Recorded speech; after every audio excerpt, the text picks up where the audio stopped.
I'm going to expose a game. You ready? Doesn't matter if you aren't. Well, I suppose you could pause this. But don't pause it, just live with it.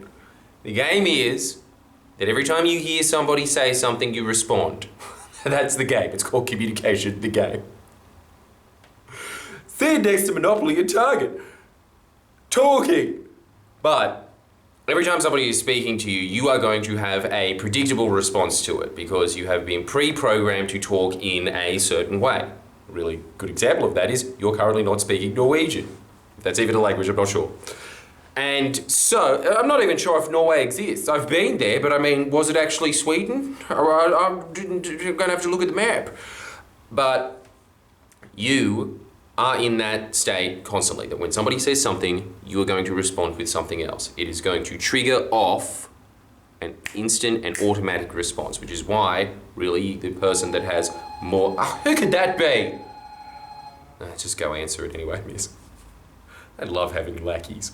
Look, if you're in that mind frame of one person here and then they speak and then you have the response, the person that is going to be most dynamic in life is the person that has most options available to them. Good example being, what we were talking about, the fact that Eskimos have 50 different words for snow. So in that particular environment, they are much better off than you would be because they know, okay, that is slippery dipply. And so slippery dipply, and sounds very Eskimo, doesn't it? Slippery dipply, you can't walk on that because you're slippery dipply, right?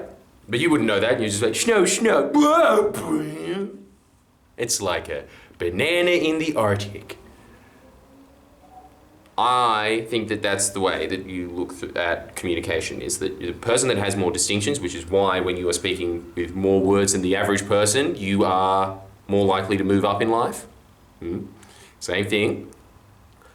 But we are talking about just the reaction here. Now, a classic reaction in relationships, with your significant other, is that you start building up this story in your head that I am not doing something that I want to be doing in life because of you. You start externalizing your problems onto the other person purely because they're around. God, human beings are nice, aren't they? They sit there saying, if it wasn't for you, I'd be tango dancing, but I can't because you don't like tango dancing. So it's all your fault. I couldn't possibly just go to tango classes and dance with some seedy Spanish guy and have hot, steamy affairs. That's also another option. But your response instantaneously every time will be, yeah, well, if it wasn't for you. And that becomes the game between each other. And like in games, the more that you play hockey, the better you get at it.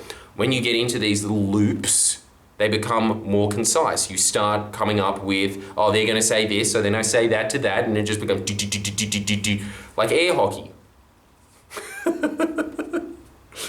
It's all about distinctions. It's all about having more variations around. So what are your metaphors? Hockey, followed by air hockey. Look, I'm doing the best I can. That is a game that happens between you two. Those are the games of communication, and those are the games of relationships. There's a lot of externalization. There's a lot of, if I can't remember things, I'm going to get worse at remembering things because my partner is better at remembering them. So you just externalize that problem onto them. This is just a natural part of being a human. There's no real answer to this. Now, there is answers to it, though. But the point is that I want you to notice that you are, and that the way that you should be thinking about your interactions, or one way that you can be thinking about it at least. You don't have to definitely do it, but there is... I just bit my lip again. This entire channel should just be renamed Jordan Biting Himself, the Clip. But yeah, so in those interactions, you should be looking at that. You should be looking at what little dynamics are getting played there. And another way to think about it, and I think it's just a much simpler way, is to be thinking about it as a game. You're playing something. And whenever there's an interaction with another being, there is some sort of play at hand. I suppose murder and stuff, but even that's the deadliest game of all, isn't it, right? so it is. It still stands. The metaphor still is there. Think about it as a game. Think about the patterns that are occurring when you are communicating with certain people. Do you enjoy those patterns? Obviously, because you would be in them. But that is the difference between a successful relationship and an unsuccessful relationship. An unsuccessful relationship, I think, has for every 7 positive interactions, they have more than 1 negative reaction. I think for positive relationships, it's positive reactions of times 7 plus 1 negative reaction. And as soon as that starts to tip, resentment starts building up.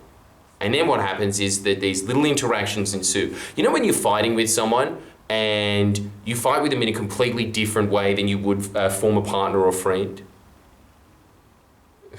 I think what I'm saying is that every time you're fighting with someone, it's always going to be different because of that interaction. There is an implicit game that is happening there. And here's the thing, because you recognize that it's a game, you can play it differently. That's why it's nice to think about these things in this context. One of the classic games is, and it's just because I'm reading this book called The Games People Play at the moment, that's why I've been saying the word game a lot. One of the major rules of self-help, whatever goes in your mind, that's what I think, I thought of it myself. But yeah, that's one of them. One of the major ones is, if it wasn't for you, I'd be doing X. The reality of the situation is, you are a human being that has complete agency over yourself, and you could be changing it at any point.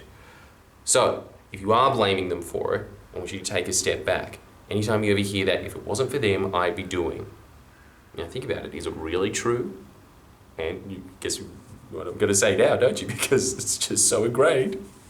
I want you to write down what the alternatives are. I always want you to be doing this. I always want you to be reassessing your life, because if you aren't reassessing your life, you go through it sleepwalking. So just a few minutes a week pays dividends in the long run, because every time you invest a few minutes into it, you are getting out years of time being saved, or years of improvement. I think it's worth it.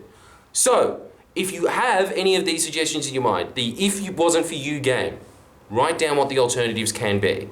So, the really, really basic example, if it wasn't for you, we could be tangoing. Do you need your partner to tango? Obviously, because it's one of the most ingrained metaphors of the English language that it takes 2 to tango, yes. But that's the point, it takes 2 to tango, it doesn't say it takes your husband to tango. There are other people that like to do it. It could save your marriage. Come on, it's worth it. And you know what else it's worth doing? Press it like. Just take a second out of your day to do that to make your old pal Geordies happy. Press the subscribe button and subscribe to my Patreon for more revealing videos about stuff that I read and expanding on a couple of sentences. See ya.